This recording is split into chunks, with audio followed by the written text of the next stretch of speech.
Their Eyes Were Watching God by Zora Neale Hurston.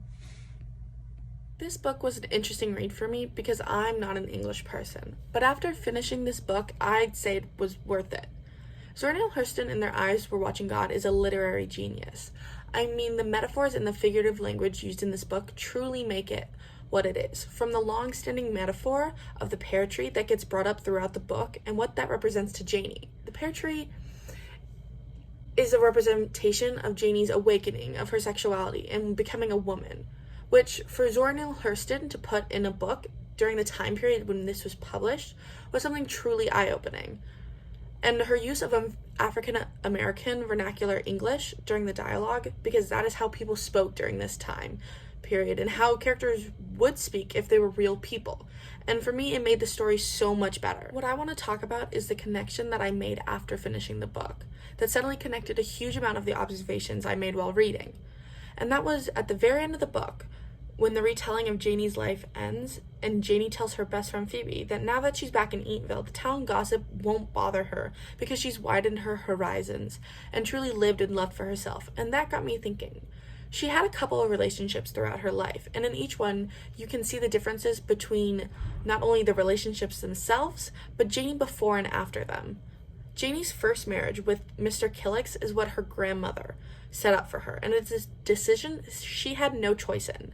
And you could tell Janie didn't love him, and realized she never would, and she didn't even like her life there, or the way that Logan Killix treated her. Her second husband was Joe Starks. We see again, yes, this time it was her choice to go with Joe. But she was doing what her grandmother would have wanted for her, which was someone safe that could take care of Janie and who could provide for her. We see this change in Janie after Joe Starks dies. It's like she finally sets herself free. She throws away all of her head wraps and lets her hair down. And then again, she changes again when she meets Tea Cake. She didn't like doing work before, but now she's willingly doing labor in the muck. From her first relationship, she learned marriage doesn't always mean love. And that was a hard one for Janie because consistently she's searching for love throughout the book. From her second marriage, she was inspired by Joe's big dream and saw an opportunity to be a part of something big and maybe to fall in love. But instead, Janie lost her independence and ability to speak for herself, and she became little more than a figurehead in Eatonville. And with her third marriage with Tea Cake, although it was not perfect, he encouraged her to be herself and let her speak for herself. Tea Cake taught her things like how to shoot a gun and what love truly is, but unfortunately another thing he taught her is that a person cannot be truly free while being attached to someone, and Janie learned that when Tea Cake died. Throughout each of these relationships, the connection I made is that the level of self-respect and power Janie gives herself is a direct connection with how she's treated in that relationship.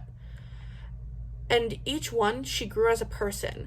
So when Tea Cake died, yes, he had left her life, but his impact on who she was will never leave her. So that even at the end of the book, when she's alone, she knows who she is and what she's worth.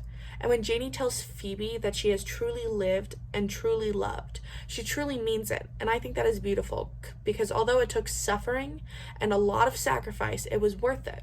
And I think that's something that everybody can relate to. I know I do.